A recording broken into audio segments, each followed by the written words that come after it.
जय हिंद दोस्तों। मैं निकेत कुमार इजी वे के यूट्यूब चैनल पे आपका स्वागत करता हूँ। कैसे हैं आप लोग? उम्मीद करता हूँ बढ़िया होंगे और सारी चीज़ें अच्छी चल रही होगी।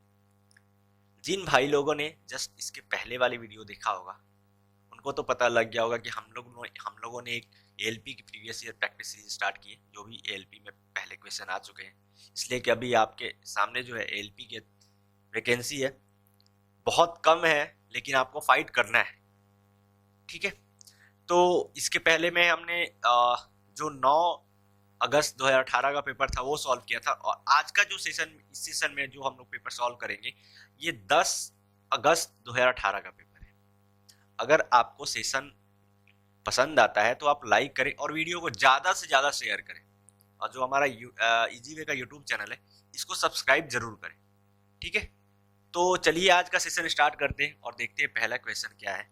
पहला क्वेश्चन ये कह रहा है कि निम्नलिखित उत्तर चित्रों में से कौन समस्या चित्र का सही दर्पण प्रतिबिंब है, यही हमें बताना है। ठीक है, ये देख रहे हैं आप, डेट मेंशन है 10/8/2018, इसी का पेपर है। ठीक है, तो आपके सामने क्या है कि ये एक फिगर दिया हुआ है, और ये जो फिगर है, ठीक है, इसका दर्पण में किस तरीके का प्रतिबिंब बनेगा यही हमें बताना है। तो दर्पण प्रतिबिंब वाले में मैंने आपको क्या कॉन्सेप्ट बताया है कि जो भी दर्पण में ये बनता है, जो राइट वाला पार्ट है वो किधर कन्वर्ट हो जाता है, लेफ्ट में कन्वर्ट हो जाता है, और जो लेफ्ट वाला पार्ट है वो किधर कन्वर्ट हो जाता है, राइट में कन्वर्ट हो जाता है। यही चीजें होती हैं। ठीक है, दर्पण इधर रखा हुआ है। ठीक है, यहाँ आपके सामने है दर्पण। आप ऑप्शंस को भी देखिए, ऑप्शन को जैसे ही आप देखते हैं ध्यान से तो कुछ चीजें आपको नजर आएंगी, और उन्हीं छोटी छोटी चीजों को आपको पकड़ना है। क्या पकड़ेंगे आप? ये जो ऑप्शन को देखेंगे, जो तीर वाला साइन है, एक कॉमन चीज, यही हर जगह डिफरेंट नजर आ रहा है। अगर हम तीर का सही प्रतिबिंब निकाल लेंगे तो हमें आगे की और बाकी सारी चीजें उनको देखने की जरूरत ही नहीं पड़ेगी। आप ये सोचिए, तो आप क्या देख रहे हैं, इसका डायरेक्शन किस तरफ से है, इधर थोड़े दाहिने तरफ से मुड़ा हुआ है। तो जो मिरर है उसमें किस तरीके से आएगा, इस तरीके से आएगा, लेफ्ट तरीके से आएगा। बाकी ऊपर नीचे में तो कोई चीज नहीं आएगा, इसी तरीके से रहेगा, नीचे का नीचे ही रहेगा साइन। ऑप्शन ए में क्या देख रहे हैं, ये जो तीर वाला ऊपर का जो ये है डायरेक्शन बना, ये ऊपर चला गया है, तो ऊपर तो जाएगा नहीं। बी में भी ऊपर चला गया है, सी में अभी नीचे रहने देते हैं, और डी में भी ऊपर चला गया है। ठीक है, तो बाकी ऑप्शन एक ही बचता है, सी। यहां से आप क्या देख रहे हैं, ऑप्शन ऐसे इलिमिनेट हो जा रहा है जब एक ही आप कॉमन चीज को पकड़ रहे हैं। ठीक है, तो आपको इसी तरीके से स्मार्ट काम करना है। देखते हैं next question, question number 2। Question number 2 क्या कह रहा है कि वर्ग रेखा से वैसे ही संबंधित है जैसे घन से संबंधित है। वर्ग के बारे में आप क्या जानते हैं? स्क्वायर। स्क्वायर में क्या होता है कि स्क्वायर की चारों भुजाएं एक जैसी होती है, और स्क्वायर जो बनता है वो रेखाओं से ही मिलकर बनता है। ठीक है, घन, घन के बारे में आप क्या जानते हैं? घन में टोटल 6 सतहें होती है। ठीक है, और घन की जो जितनी भुजाएं होती हैं सारी क्या होती है, वो इक्वल होती है, ये भी आपको पता है। ठीक है, घन की जितनी भुजाएं होती हैं वो क्या होती है, इक्वल होती है, और वर्ग की भी भुजाएं क्या होती है, इक्वल होती है। तो घन जो बनता है वो स्क्वायर से ही बनता है, वो वर्ग से ही बनता है। ठीक है, अब देखिए इधर ऑप्शन आप देखेंगे तो बिंदु, घन जो है बिंदु से तो नहीं बनता है। ठीक है, ये वृत्त से बनता है, नहीं बनता। आयत, आयत में क्या होता है कि दो भुजाएं एक जैसी होती है, और बाकी दो भुजाएं क्या होती है, एक जैसी होती है। जो टोटल 4 भुजाएं होती है, 4 में से 2 एक जैसी होती है और बाकी 2 एक जैसी होती है। ठीक है, 2 भुजाएं सेम होती है। तो वर्ग क्या है, वर्ग में चारों भुजाएं सेम होती है, और घन में भी सभी भुजाएं सेम होती है। तो घन जो है वर्ग से ही प्रॉपर बनता है। ठीक है, ऑप्शन नंबर डी आंसर था। देखते हैं क्वेश्चन नंबर 3। क्वेश्चन नंबर 3 क्या कह रहा है, अगर आपको सेशन अच्छा लग रहा हो तो लाइक जरूर करें और ज्यादा से ज्यादा शेयर करें। ठीक है, देखते हैं क्वेश्चन नंबर 3। उस विकल्प का चयन करें जो दी गई आकृति में त्रिभुजों की संख्या दर्शाता है। आपके सामने ये बड़ा सा फिगर है, और इस बड़े से फिगर में नंबर ऑफ ट्रायंगल्स कितने हैं, टोटल त्रिभुजों की संख्या कितनी है, यही हमें बताना है। ठीक है, तो मैंने आपको कितनी बहुत बार बताया होगा, ये जिन्होंने वीडियो देखा होगा, कि हमने इस टाइप का एक कॉमन फिगर आता है। जब भी एक इस टाइप का आपको कॉमन बड़ा फिगर दिखता है तो आपको क्या करना है कि इनके नंबर लिख लेने होते हैं, जैसे 1, 2, 3 और 4। ठीक है, जो बड़ा नंबर आता है बस उसका 2 गुना कर दीजिए, तो नंबर ऑफ ट्रायंगल्स इस टाइप के फिगर को आपको मिल जाते हैं। 4 गुना 2 8। ठीक है, ये तो काउंटिंग हो गया।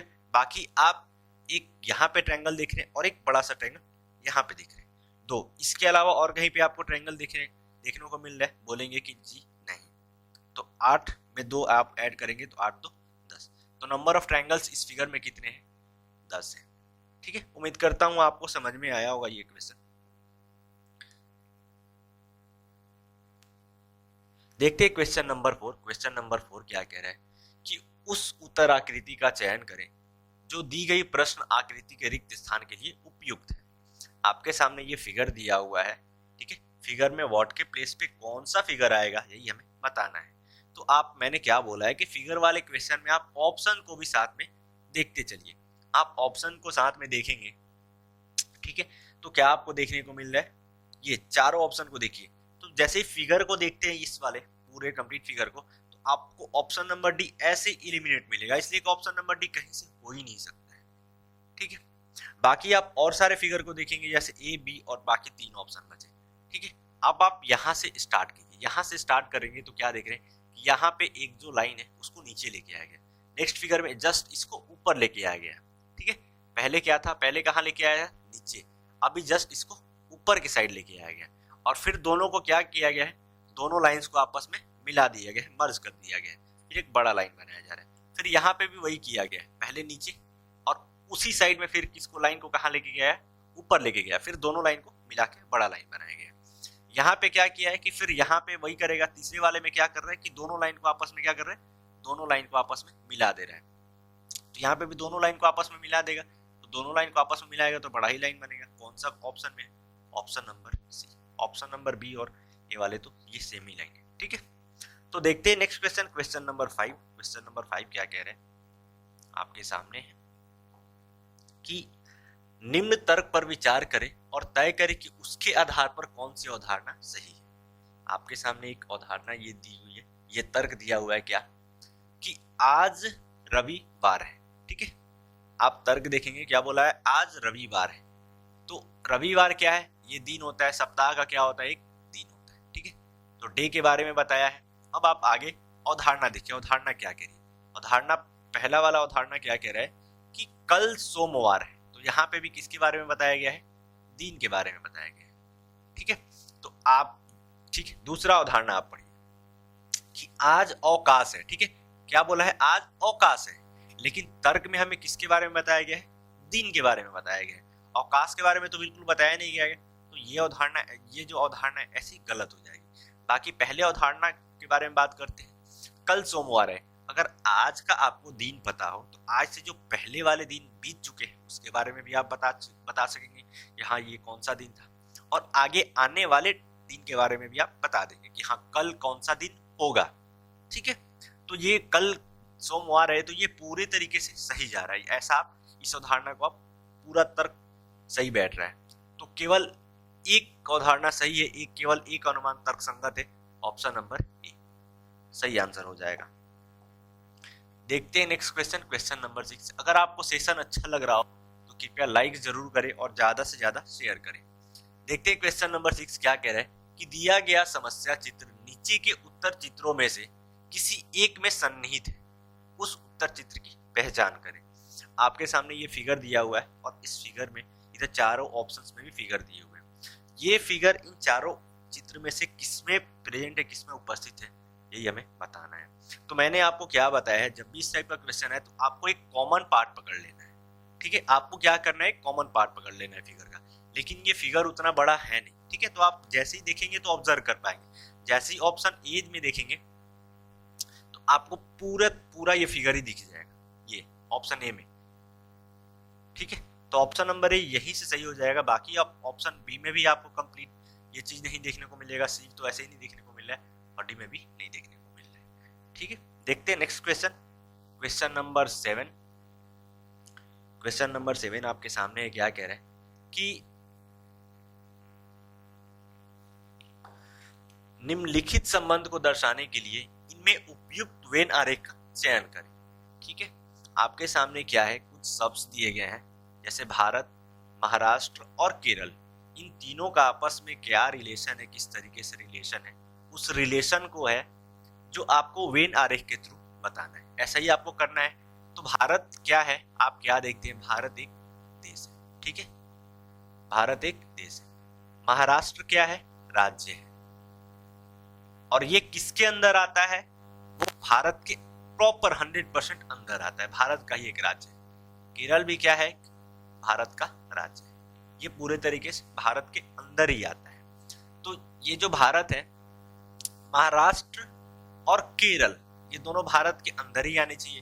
तो हमें वैसा फिगर ढूंढना है, वैसा वेनारिक्स ढूंढना है जिसमें बड़े गोले के अंदर दोनों चीजें होनी चाहिए। तो ऑप्शन नंबर ए और ऑप्शन नंबर बी में ये चीज तो पहले नहीं मिलना है, बाकी आप आगे देखेंगे तो महाराष्ट्र और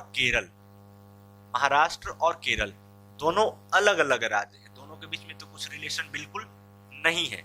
आप ऑप्शन डी में देखेंगे तो फिर दोनों के बीच में, अगर आप इसको महाराष्ट्र मानते हैं, इसको केरल मानते हैं, तो दोनों के बीच में रिलेशन देखने को मिल जा रहा है, इसलिए ऑप्शन नंबर डी भी गलत हो जाएगा। आपको कंप्लीटली ऑप्शन नंबर सी देखने को मिलेगा, ठीक है। तो ऑप्शन नंबर सी सही आंसर हो जाएगा। देखते हैं next question, question number 8। Question number 8 क्या कह रहा है कि आपके सामने एक सेट दिया हुआ है, ठीक है, एक सेट का समूह दिया हुआ है, और इनमें से कौन सा सेट, कौन सा समूह जो है वो अलग रिलेशन रखता है, वही हमें बताना है, ठीक है। अब आप इसके बारे में बात करें तो यहाँ पे क्या किया है, क्या किया, इस सेट की अगर आप बात करते हैं तो क्या दिया हुआ है कि 2 से 14 मतलब कितना गुना किया हुआ है, 7 गुना, और 2 से 16 मतलब यहाँ पे कितना गुना किया हुआ है, 8 गुना। फिर सेम 3 7 21 7 गुना किया हुआ है, ठीक है, और यहाँ पे कितना गुना किया हुआ है, 3 8 24 मतलब 8 गुना, 3 का 24। फिर यहाँ से क्या किया हुआ है, 8 7 56, यहाँ पे कितना गुना, 7 गुना, और 8 8 64, यहाँ पे कितना गुना, 8 गुना। जैसे ही आप यहाँ पे देखेंगे, इसको देखेंगे तो 5 7 35, 7 गुना है, और उसके बाद 41 है, 41 है, तो 41 तो 5 के पहाड़ा में 41 तो आता ही नहीं है, तो अपने को वो सेट अलग दिख रहा है, कहाँ पे दिख रहा है, ऑप्शन नंबर ए में दिख रहा है। इसलिए 5 7 35 होता है, लेकिन 5 के टेबल में, 5 के पहाड़ा में 41 तो आता ही नहीं, ऑप्शन नंबर ए अपने को अलग दिख रहा है, ठीक है। तो ऑप्शन नंबर ए सही आंसर हो जाएगा। देखते हैं next question, question number 9। Question number 9 बढ़िया सवाल, आप वीडियो को पॉज और सॉल्व करें, ठीक है। क्या कह रहा है, उस विकल्प का चयन करें जो निम्न चित्र को खाली जगह में सही प्रकार से फिट होता है। आपके सामने ये फिगर है और बाकी जो आधा, तो इस फिगर को पूरा करना है ऑप्शंस के थ्रू, ठीक है।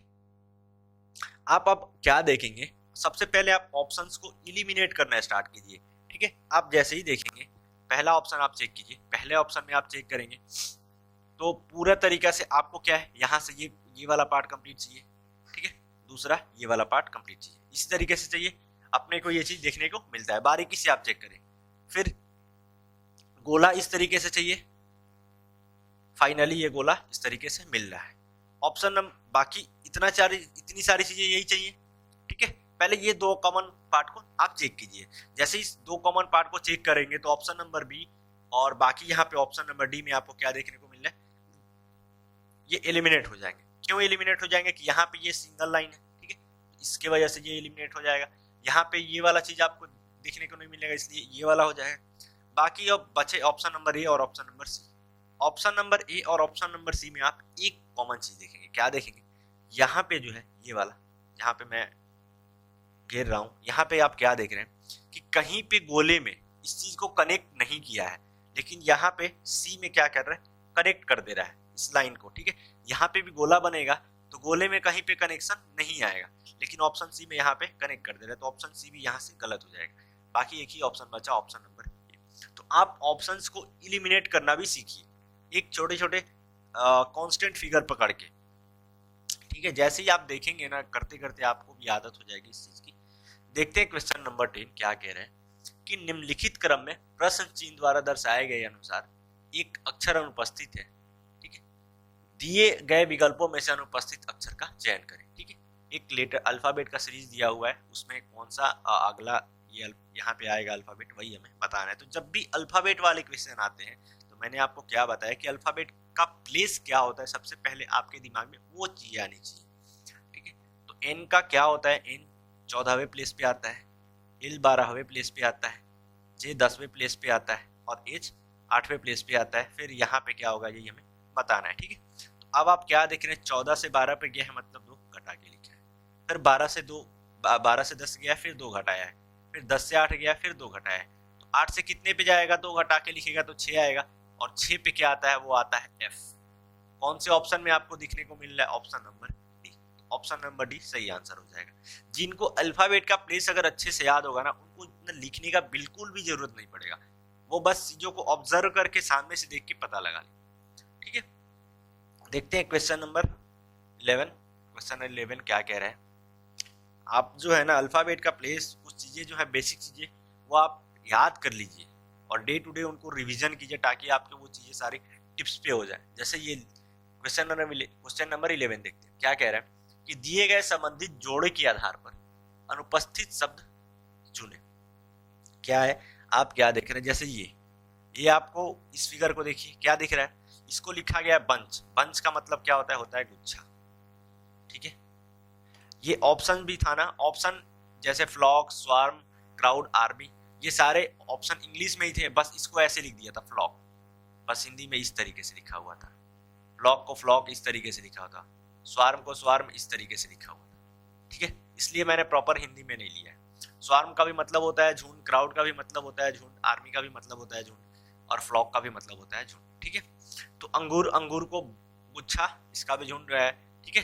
तो वैसे ही यहाँ पे भेड़ियों का चित्र दिख रहा है, तो भेड़ियों के झुंड को क्या बोलते हैं, तो भेड़ियों के झुंड को बोलते हैं फ्लॉक बोलते हैं, ठीक है। स्वार्म ये जो है ये मधुमक्खी का, जो मधुमक्खियां होती हैं उनके झुंड को बोलते हैं। क्राउड लोग से संबंधित तो है, लोगों का क्राउड, और आर्मी जो है वो भी लोगों का होता है, ठीक है। तो आपको क्या दिख रहा है, ऑप्शन नंबर ए फ्लॉक, भेड़ियों के झुंड को क्या बोलते हैं, फ्लॉक बोलते हैं, ठीक है। तो ऑप्शन नंबर ए सही आंसर है। देखते हैं क्वेश्चन नंबर 12। क्वेश्चन नंबर 12 क्या कह रहे हैं, नीचे दिए गए कथन को सत्य मानते हुए यह ज्ञात करें कि कथन के आधार पर कौन सा निश्चित रूप से निकाला जा सकता है, यही हमें बताना है, ठीक है। आप क्या देख रहे हैं कि आपके सामने कथन दिया हुआ है और इन कथनों को यूज करके कुछ निष्कर्ष निकाले गए हैं, तो कौन सा निष्कर्ष सही निकलता है यही हमें बताना है, ठीक है। अब आप कथन ये पढ़िए। पहला कथन क्या कह रहा है कि सभी बाज जो है वो चील है, ठीक है। सभी बाज, यहाँ बाज को मैं बी से लिख रहा हूँ, चील को मैं सी से लिख रहा हूँ। तो यहाँ पे बाज सभी, तो सभी वाला कथन है, तो बाज क्या हो जाएगा, वो 100 हो जाएगा, और चील कितना हो जाएगा, 50 हो जाएगा। मतलब सब्जेक्ट 100 और ऑब्जेक्ट 50।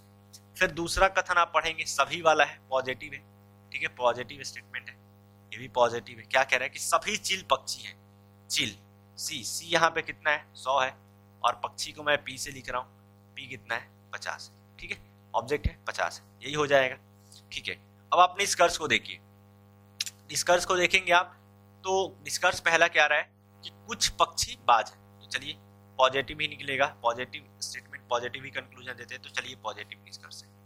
कुछ पक्षी बाज है, पक्षी यहाँ पे कुछ वाला ये कह रहा है हमारा लाइन, कुछ, तो पक्षी कितना हो जाना चाहिए, 50 हो जाना चाहिए, और बाज भी कितना होना चाहिए, 50 होना चाहिए। तो देखने को मिल रहा है क्या आपने को, ठीक है। मैं एक इस तरीके से लिख दे रहा हूँ आमने सामने, ताकि आपको चीजें समझ में आ जाए। ये बी जो है 100 है पहले वाले स्टेटमेंट में, और सी 50 है, ठीक है। ये पहले वाला स्टेटमेंट है। जो दूसरा वाला स्टेटमेंट है इसमें क्या कह रहा है कि चील, सी जो है वो 100 होना चाहिए, और उधर पक्षी पी जो होना चाहिए 50 होना चाहिए। अब आप इसको निकालिए निष्कर्ष को, कि आपको पक्षी कितना होना चाहिए, पक्षी यहाँ पे 50 होना चाहिए, बिल्कुल है, ठीक है। दोनों को बाज और पक्षी पहले वाले निष्कर्ष में कैसे, कहाँ पे बाज यहाँ पे, पक्षी यहाँ पे, तो 1 और 2 दोनों को यूज करके बनाए गए। तो दोनों आपस में कब मर्ज होंगे, जब सबसे पहले तो पॉजिटिव है दोनों, ठीक है। कब मर्ज होंगे, जब दोनों में से एक जो कॉमन पार्ट है, जैसे यहाँ पे ये चील कॉमन है, तो एक कॉमन की वैल्यू कितनी होनी चाहिए, 100 होनी चाहिए, तो दोनों मर्ज हो जाएंगे। तो यहाँ पे 100 दिख रहा है एक में से, ठीक है, तो इससे चील से चील ये कट जाएगा, मर्ज हो जा रहा है, ठीक है। अब आपको कितना बनाना है, 50-50 बनाना है, तो 100 को आप 50-50 आराम से बना सकते हैं। तो निष्कर्ष 1 ऐसे ही सही निकल रहा है, ठीक है। दूसरा निष्कर्ष देखते हैं, कुछ वाला है, पॉजिटिव निष्कर्ष दिख रहा है। बाज कितना होना चाहिए, 50 होना चाहिए, और पक्षी यहाँ पे भी कितना होना चाहिए, 50 होना चाहिए। कुछ बाज पक्षी ऐसा कह रहा है, ठीक है। तो फिर कॉमन बाज और पक्षी यहीं पे मिल रहे हैं, ठीक है। दोनों तो 1 और 2 दोनों को यूज करके मिल रहा है। फिर दोनों स्टेटमेंट को मर्ज कर रहे हैं आप, तो एक कॉमन अपने को कॉमन क्या दिख रहा है, चिल दिख रहा है, और एक कॉमन की वैल्यू 100 है, तो मर्ज इजीली हो सकता है। ठीक है, तो दूसरे कंक्लूजन में क्या कह रहे हैं, दोनों 50-50 चाहिए, तो आप यहाँ पे बाज कितना है, 100 है, तो 100 को आप 50 इजीली कन्वर्ट कर सकते हो, बाकी तो पक्षी 50 है ही, तो ये भी क्या जा रहा है, सही जा रहा है। तो दोनों निष्कर्ष निकल रहे हैं, कौन से ऑप्शन में है, ऑप्शन नंबर ए, तो ऑप्शन नंबर ए अपना सही आंसर हो जाएगा। देखते हैं next question, question number 13। Question number 13 क्या कह रहा है कि एक्स गाड़ी दक्षिण की ओर 30 किलोमीटर जाता है और दाहिने मुड़कर 30 किलोमीटर सीधे जाने के बाद बाईं ओर मुड़ जाता है। ठीक है, बाईं ओर मुड़ने के बाद क्या कह रहा है कि फिर सीधा 20 किलोमीटर जाता है और पुनः बाएं 30 किलोमीटर मुड़कर सीधे जाता है। तो एक्स अपने प्रारंभिक स्थान से अब कितनी दूरी पर है, यही हमें बताना है। क्या कह रहे हैं, आपको क्या पता है, ये डायरेक्शन में यही सारी चीजें होती है। ये ईस्ट होता है, ईस्ट मतलब पूर्व, ये नॉर्थ होता है, नॉर्थ मतलब ये उत्तर, ये साउथ होता है, साउथ मतलब दक्षिण, और ये वेस्ट होता है, वेस्ट मतलब पश्चिम। ठीक है, यही सारी चीजें होती है। बाकी आप डायरेक्शन का एक कॉन्सेप्ट और क्या कहता है कि जब आप राइट मुड़ते हैं तो कैसे जाते हैं, इसका मतलब क्या होता है, क्लॉकवाइज मतलब घड़ी के दिशा में। अगर आप लेफ्ट मुड़ते हैं तो क्या होता है, एंटी क्लॉकवाइज मतलब घड़ी के ठीक विपरीत दिशा में। तो ये क्लॉकवाइज जा रहा है तो ये एंटी क्लॉकवाइज हो जाएगा। ठीक है, घड़ी के विपरीत दिशा में हो जाएगा। ठीक है, सिचुएशन अपना ऐसे ही कह रहा है। चलिए अब आप क्या देखिएगा, ये भी तो ऐसे, सॉरी ये एंटी क्लॉकवाइज। ठीक है, इस तरीके से हो जाएगा लेफ्ट का मतलब। अब आप क्या देख रहे हैं, आप क्वेश्चन को ध्यान से पढ़िए। क्वेश्चन पहले क्या कह रहा है कि एक्स दक्षिण दिशा की ओर 30 किलोमीटर जा रहा है। दक्षिण किधर है, एक्स यहाँ से चलना स्टार्ट करता है।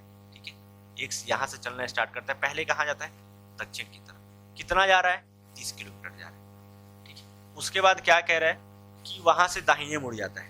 दाहिने, राइट का मतलब यहाँ पे दाहिने, दाहिने का मतलब मैंने क्या बताया है, दाहिने का मतलब ये बताया कि घड़ी की दिशा में, घड़ी की दिशा ऐसे चलेगी तो फिर इधर मुड़ जाएगा। ठीक है, यहाँ से मुड़ के कहाँ जाएगा, फिर 30 किलोमीटर चलता है। चलिए यहाँ से 30 किलोमीटर चलता, फिर आगे क्या कह रहा है, सीधे जाने के बाद बाईं ओर मुड़ता है। बाईं ओर मुड़ने का मतलब क्या बताया, घड़ी के विपरीत दिशा में। तो घड़ी इधर चलती है तो फिर इधर मुड़ा है, इधर मुड़ा है इसका डायरेक्शन, और इधर मुड़ के कितना जा रहा है, 20 किलोमीटर जा रहा है। चलिए यहाँ से यहाँ 20 किलोमीटर, फिर बाएं मुड़कर फिर सीधे 30 किलोमीटर जाता है, फिर एंटी क्लॉकवाइज, फिर बाएं मुड़कर कितना जा रहा है, 30 किलोमीटर जा रहा है, तो एंटी क्लॉकवाइज घड़ी के विपरीत दिशा में। घड़ी इस तरीके से चलती है, तो फिर घड़ी अपोजिट इस तरीके से जाएगी, तो फिर क्या कर रहा है, इधर मुड़ जा रहा है और कितना जा रहा है, फिर 30 किलोमीटर जा रहा है। ठीक है, और फिर फाइनली आके एक्स की जो जर्नी है यहाँ पे वो क्या होती है, हो जाती है कंप्लीट। ठीक है, अब आपसे क्वेश्चन क्या पूछ रहा है कि एक्स अपने प्रारंभिक स्थान से अब कितनी दूरी पर है। ठीक है, ऑप्शन आप देखेंगे तो दिशा क्वेश्चन में बोला ही नहीं है, डायरेक्शन पे जाना ही नहीं। ठीक है, अब आप डिस्टेंस निकालिए। अब आप क्या देख रहे हैं कि एक्स जो है यहाँ से यहाँ तक चला था। ठीक है, फिर यहाँ से यहाँ वापसी भी आ गया, तो ये वाला 30 ऐसे ही खत्म हो जाएगा। बाकी अब यहाँ से यहाँ जो आपकी डिस्टेंस है, यहाँ से यहाँ एक्स स्टार्ट किया था, तो यहाँ से यहाँ 30 है, और यहाँ से यहाँ कितना है, आमने सामने ये 20 है। तो टोटल कितना हो जा रहा है, 30 और 20 50, यही हो रहा है। तो कौन से ऑप्शन में 50 दे रहा है, ऑप्शन नंबर सी। तो ऑप्शन नंबर सी अपना सही आंसर। उम्मीद करता हूँ ये क्वेश्चन आपको बहुत अच्छे से समझ में आया, इसलिए कि मैंने बहुत एक्सप्लेन करके ये चीज़ समझाई है, एक सारी चीज़ें को तोड़ के। अगर आपको सेशन अच्छा लग रहा हो तो लाइक करें और ज़्यादा से ज़्यादा इस वीडियो को शेयर करें। ठीक है, चलिए अब देखते हैं क्वेश्चन नंबर 14 क्या कह रहा है। रिक्त स्थान में आगे आने वाली सही आकृति का चुनिए। ठीक है, आपके सामने क्या है, ये पूरा फिगर दिया हुआ है, इसमें अगला फिगर कौन सा आएगा यही हमें बताना है। ठीक है, अब आप यहाँ पे क्या देख रहे हैं, साथ में आप ऑप्शन को भी देखिए। ऑप्शन को आप जैसे ही देखेंगे तो कुछ चीजें आपको समझ में आ जाएंगी। ठीक है, पहला वाला फिगर देखिए क्या है, ऊपर इसको इस तरीके से जैसे लिखा है, तो क्या है, बीच वाला जो पार्ट है जैसे है सेम वैसे सेम लिखा है। ऑप्शन नंबर सी और ऑप्शन नंबर डी में देखेंगे आप तो ऐसे कट जाएगा। क्यों, यहाँ पे ये कलर कर दिया है, यहाँ पे क्या है, कलर नहीं है, लेकिन ऑप्शन नंबर सी और ऑप्शन नंबर बी में क्या है, कलर कर दिया है, तो चेंज कर दिया, तो ऑप्शन सी और डी ऐसे निकल जाएगा। बाकी आप ये देखेंगे कि पहले इस तरीके से आमने सामने यूज किया गया है पहले वाले फिगर में, फिर दूसरा फिगर में आप जाते हैं तो इनका डायरेक्शन क्या हो जाता है, वो चेंज हो जाता है, ये वाले कलर पर। ठीक है, तो वैसे इसमें होगा, पहले इस तरीके से डायरेक्शन रह रहा है, अब जब इस वाले में आएंगे, इस वाले फिगर में, तो इस वाले में डायरेक्शन इनका ऐसे हो जाएगा। कौन से ऑप्शन में आपको नजर आ रहा है? ऑप्शन नंबर बी में भी आपको सेमी डायरेक्शन में ये नजर आ रहा है, तो ऑप्शन नंबर बी गलत हो जाएगा। एक ही जगह मिल रहा है option number D, option number ए सही आंसर हो जाएगा। ठीक है, मैं टाइम थोड़ा सा मैं इसलिए लग रहा है कि मैं सारी चीजों को ब्रेक कर रहा हूँ अच्छे से। ठीक है, अब देखिए क्वेश्चन नंबर 15। क्वेश्चन नंबर 15 क्या कह रहा है? नीचे लिखे गए कथन को सत्य मानते हुए यह निर्णय करिए कि इससे निश्चित रूप से नीचे दिए हुए कौन से निष्कर्ष निकाले जा सकते हैं, यही हमें बताना है। ठीक है, अब आपके सामने क्या है? एक कथन है, क्या दिया हुआ है? कथन क्या दिया हुआ है कि धोनी एक अच्छा बल्लेबाज है। धोनी एक क्या है? अच्छा बल्लेबाज है, बढ़िया बल्लेबाज है। ठीक है, धोनी के बारे में क्या बोल रहा है? अच्छा बल्लेबाज है, यहाँ पे ये बल्लेबाज। ठीक है, अब दूसरे नीचे क्या बोल रहा है कि बल्लेबाज होशियार होते हैं। दूसरा क्या बोल रहा है कि बल्लेबाज क्या होते हैं? होशियार होते हैं। ये चीज आप ध्यान रखिएगा। ठीक है, अब आप निष्कर्ष को पढ़ेंगे, क्या बोल रहा है? सभी होशियार लोग बल्लेबाज होते हैं। ठीक है, दूसरा क्या कह रहा है कि धोनी होशियार है।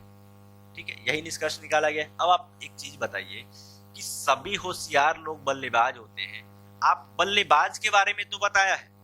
ठीक है, आप ये वाला कथन देखेंगे दूसरा वाला, तो दूसरे वाले में बल्लेबाज के बारे में तो बताया कि बल्लेबाज लोग होशियार होते हैं, लेकिन ऐसा कहीं नहीं बोला गया है। होशियार लोग के बारे में कहीं कुछ भी नहीं बताया गया है। तो होशियार लोग के बारे में अगर कुछ निकलता है तो वो निष्कर्ष ऐसे ही गलत हो जाएगा। तो यहाँ पे क्या है? होशियार लोग के बारे में निकाला है, होशियार लोग के बारे में, जबकि कथन में कुछ बताया नहीं गया है, बताया गया है बल्लेबाज के बारे में। अब देखिए, धोनी होशियार है। ठीक है, धोनी क्या है भाई? सबसे पहले बल्लेबाज है, और हमें बल्लेबाज के बारे में ही बताया गया है कि बल्लेबाज जो क्या है वो होशियार है। बल्लेबाज जो हो होशियार होते हैं। तो ठीक है, धोनी ये क्या है? धोनी ये खुद ही बल्लेबाज है, और बल्लेबाज लोग क्या है? होशियार होते हैं। तो निष्कर्ष 2 एकदम बिल्कुल परफेक्ट जा रहा है। कौन से में है? केवल निष्कर्ष 2, सिर्फ निष्कर्ष 2 अनुसरण करता है, option number C. Option number C सही आंसर हो जाएगा। देखते हैं next question, question number 16। Question number 16 क्या कह रहे हैं कि ये आपके सामने ये प्रॉपर एक अरेंजमेंट दिया हुआ है। इस अरेंजमेंट में ऊपर दिए गए अनुक्रम में बाएं छोर से 12वें अक्षर के दाईं और तीसरे स्थान पर क्या है? ठीक है, बाएं छोर से 12वें, ठीक है, के दाईं और तीसरे स्थान पर क्या है? ठीक है, अब आपके सामने इसका कॉन्सेप्ट आपने पढ़ा होगा पहले। क्या होता है कि जब आप काउंटिंग बाएं साइड से स्टार्ट करते हैं, कहां से?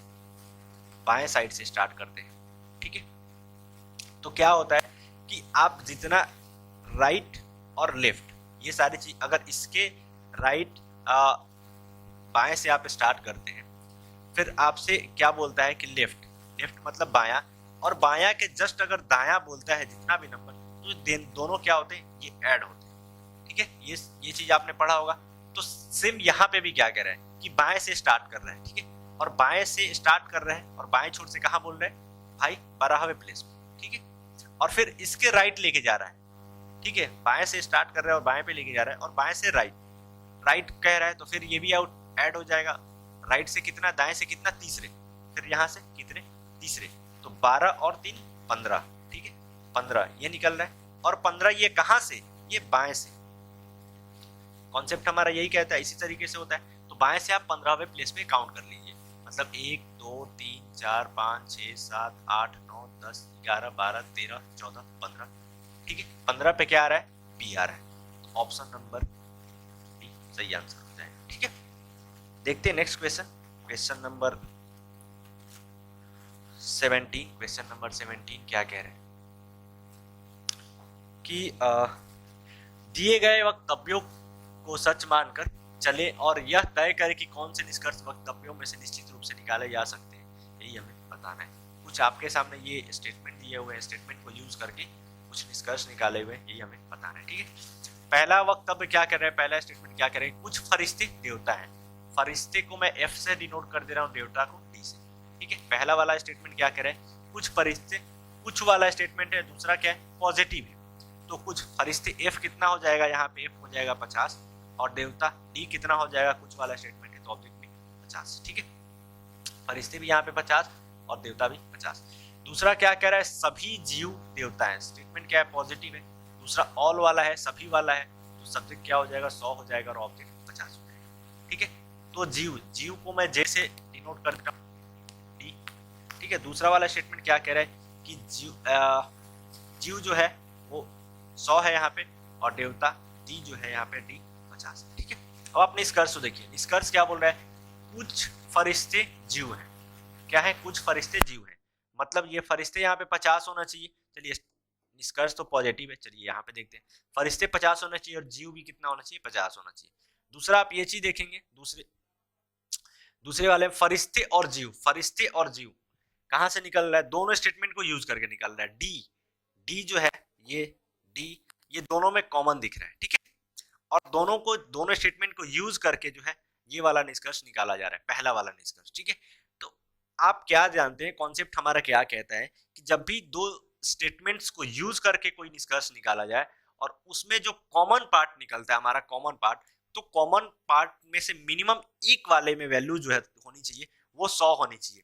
तो यहाँ पे आप डी वाले में कॉमन तो निकल रहा है दोनों जगह पे, लेकिन हर जगह क्या है, वैल्यू 50 है। तो इन दोनों को यूज करके कोई निष्कर्ष नहीं निकल सकता है, तो इसलिए निष्कर्ष 1 जो क्या हो जाएगा, वो गलत हो जाएगा, ठीक है। इसलिए कि कॉमन पार्ट की वैल्यू कितनी है, 50 है।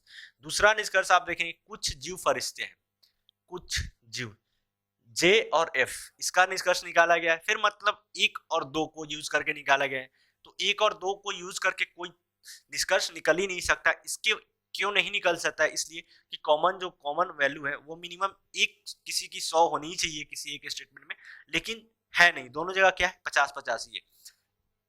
इसके वजह से दोनों को यूज करके निष्कर्ष निकाला ही नहीं जा सकता है, ठीक है। तो ऑप्शन नंबर निष्कर्ष 2 भी क्या हो जाएगा, गलत हो जाएगा। तो ना ही 2 निकलता है और ना ही 1 निकलता है। कौन से ऑप्शन में है, 1 और दोनों सही नहीं है, ऑप्शन नंबर ए में, ठीक है। देखते हैं नेक्स्ट क्वेश्चन। नेक्स्ट क्वेश्चन अपना क्वेश्चन नंबर 18 क्या कह रहा है, बढ़िया सवाल है। क्वेश्चन नंबर 18 आपके सामने क्या कह रहा है कि मैट का गायब से एम ए फिर ये डैश का गायब अक्षर है, ठीक है। यहाँ पे क्या होगा यही हमें बताना है, जो फिल इन द ब्लैंक्स है, मिसिंग नंबर बताना है, मिसिंग लेटर बताना है, ठीक है। तो क्या लिखा हुआ एम ए फिर यहाँ पे डैश टी। अब आप ओ को भरेंगे, तो ओ को भरेंगे तो कोई मीनिंग निकल रहा है, कुछ नहीं निकल रहा है, ठीक है। अब आप आर को भरिए, आर, तो क्या फाइनली बन रहा है, एम ए आर टी, ठीक है। मार्ट, बी मार्ट अगर आपने सुना है तो ये परफेक्ट वर्ड बन रहा है, ठीक है, परफेक्ट वर्ड बन रहा है। तो यहीं पे ऑप्शन नंबर बी ही अपना सही आंसर हो जाएगा। बाकी आप आगे क्यों चेक करेंगे, बाकी आप आगे चेक कर लेंगे तो एम ए फिर पी भरने को मिल रहा है, पी और टी, कुछ वर्ड नहीं बनता है, मैप्ड खाली मैप रहता है बन जाता। बाकी यहाँ पे एक सी लिखा रहा है, तो एम ए सी टी, ये भी एक कुछ भी वर्ड नहीं होता है। तो ये सारे ऑप्शंस क्या हो जाएंगे, ऐसे गलत हो जाएंगे, ठीक है। देखते हैं नेक्स्ट क्वेश्चन, क्वेश्चन नंबर 19 क्या कह रहे हैं, बढ़िया सवाल है कि दिए गए प्रश्न पर विचार करें और निर्णय लें कि प्रश्न का उत्तर देने के लिए निम्न में से कौन सा कथन पर्याप्त है। क्या है, आपके सामने कुछ ये दिया हुआ स्टेटमेंट्स दिए हुए, ठीक है। ये जैसे आप देखिए, अब क्या है कि प्रश्न को पढ़िए, क्या कह रहे हैं, यदि एक्स ने इतिहास, भाषा और विज्ञान में औसतन कितने मार्क्स लेके आए, 50 मार्क्स लेके आए, ठीक है। एक्स ने कितना मार्क्स लेके आया, एवरेज, ठीक है। इतिहास मतलब हिस्ट्री में, ठीक है। और इधर भाषा भी मैंने लिख, या फिर भाषा को बोलते हैं लैंग्वेज में, और साइंस में, विज्ञान में, तीनों में मिला के एवरेज, इनका एवरेज कैसे निकालेंगे आप, इसी तरीके से निकालेंगे। एवरेज आप निकालते हैं तो एवरेज कितना आ रहा है इनका, इन तीनों का एवरेज कितना लेके आए, 50 मार्क्स लेके आए, ठीक है, ऐसा ही कह रहा है। फिर आगे क्या कह रहा है, तो विज्ञान में उसे कितने अंक प्राप्त हुए हैं, यही हमें बताना है, ठीक है, विज्ञान में। अब कथन क्या दिया हुआ है कि उसका इतिहास और भाषा में औसतन 25 अंक है, ठीक है, पहला वाला। दूसरा वाला क्या कह रहा है, उसे भाषा में 30 अंक प्राप्त हुए हैं। तो अब आप बताइए, आपको साइंस का निकालना है, किस आप उसका साइंस में जो है वो कितना मार्क्स आया है, यही हमें निकालना है, ठीक है। बस इतना ही आपसे पूछ रहा है। तो आप ये बताइए कि जब टोटल आपको पता है उसका हिस्ट्री प्लस लैंग्वेज और प्लस साइंस में मिला के कितना आ रहा है, एवरेज दे रहा है 50, ये 50, और में 3 सब्जेक्ट है तो 3 से मल्टीप्लाई कर देंगे तो आपको टोटल मिल जाएगा 150, ठीक है। अब आपको खाली साइंस का बताना है।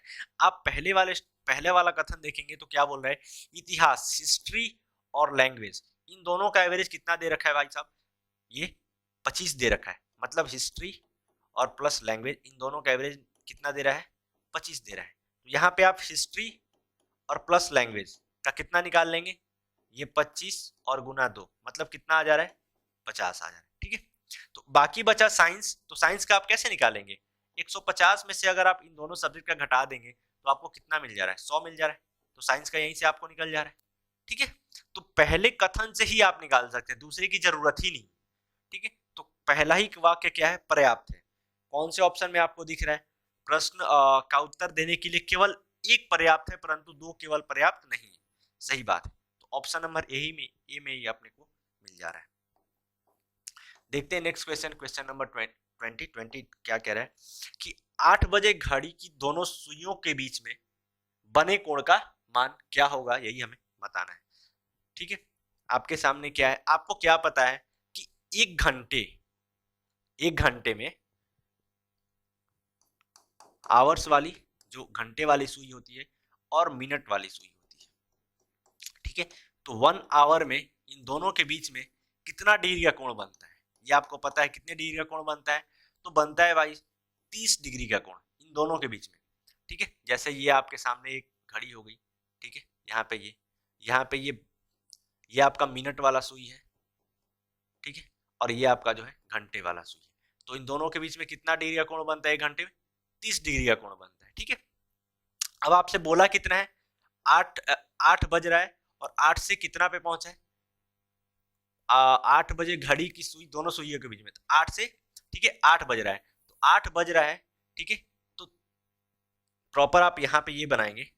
ठीक है, तो 8 कैसे बजेगा, 8 यहाँ पे होता है, ठीक है, 8 यहाँ पे होता है, तो जो घंटे वाली सुई होगी, जो आवर वाली सुई होगी वो यहाँ पे होगी, और जो मिनट वाली सुई होगी वो कहाँ पे होगी, यहाँ पे होगी, यही होगी। तो अब इसके बीच में 9 यहाँ पे, 10 फिर 11, टोटल कितना बन रहा है, अब देखिए 30, 30 60, 30 90 और 30 120, टोटल कितना बन रहा है, 4 घंटे का अंतर आ रहा है, 4, ये तो टोटल कितना बन रहा है, 120 डिग्री का कोण बन रहा है। कौन से ऑप्शन में है, ऑप्शन नंबर बी, तो ऑप्शन नंबर बी अपना सही आंसर हो जाएगा। ठीक है, देखते हैं नेक्स्ट क्वेश्चन।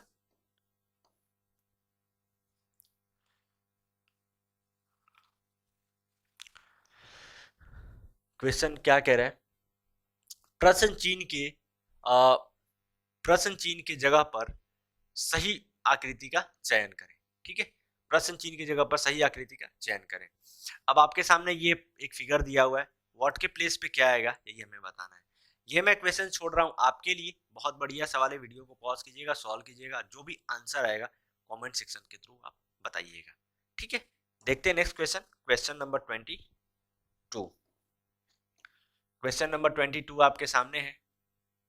क्वेश्चन नंबर 22 क्या कह रहे हैं, यदि भी यू का भाई है, यू डब्लू की बहन है और एक्स यू का पति है, तो यू का भी से क्या संबंध है, यही हमें बताना है। ठीक है, बढ़िया सवाल है, ब्लड रिलेशन का सवाल है। क्या बोल रहे हैं, भी यू का भाई है, भी जो है सबसे पहले क्या है, इनका जेंडर मेल है, और किनका भाई है, ये यू का भाई है। फिर आगे क्या कह रहा है कि यू जो है वो डब्लू की बहन है, तो इधर यू जो है वो फीमेल है, यहां से जेंडर का पता लग जा रहा है, और किनकी बहन है, डब्लू की बहन है। एक्स जो है वो यू का पति है, यू का पति कौन है, मैंने पति को ये प्लस से डिनोट कर दिया, किसका पति, एक्स जो किसका पति है वो यू का पति है। लास्ट में पूछ रहा है यू का भी से क्या रिलेशन है। ठीक है, यू का भी से क्या रिलेशन है, अब भी जो है, ये भी जो है वो यू को क्या बोलेगा, बहन बोलेगा। ठीक है, दोनों भाई बहन का रिलेशन है, तो क्या बोलेगा, बहन बोलेगा। भी से पूछ रहा है तो भी क्या बोलेगा यू को, यही हमें फाइनली बताना है, तो बहन बोलेगा। ठीक है, तो ऑप्शन नंबर बी अपना सही आंसर इसमें। देखते हैं नेक्स्ट। तो आज बताइए, आज का सेशन आपको कैसा लगा, अगर बढ़िया लगा हो तो सेशन को लाइक करें और वीडियो को ज़्यादा से ज़्यादा शेयर करें। और आज का सेशन समाप्त होता है यहीं पे, और हमारे साथ वीडियो में बने रहने के लिए आपका बहुत बहुत धन्यवाद। मिलेंगे अगली वीडियो में, अगले सेशन में, इसी उत्साह और इसी उमंग के साथ। तब तक के लिए आपका बहुत बहुत धन्यवाद, और अपनी तैयारी जो है और जोरों तोर से कीजिए। कुछ दिक्कत होता है तो आप कमेंट सेक्शन में बताइए, कुछ प्रॉब्लम्स आ रही हैं तो उसका सॉल्यूशन आपको जरूर मिलेगा। ठीक है, तो चलिए मिलते हैं अगले वीडियो में, तब तक के लिए बहुत बहुत आपका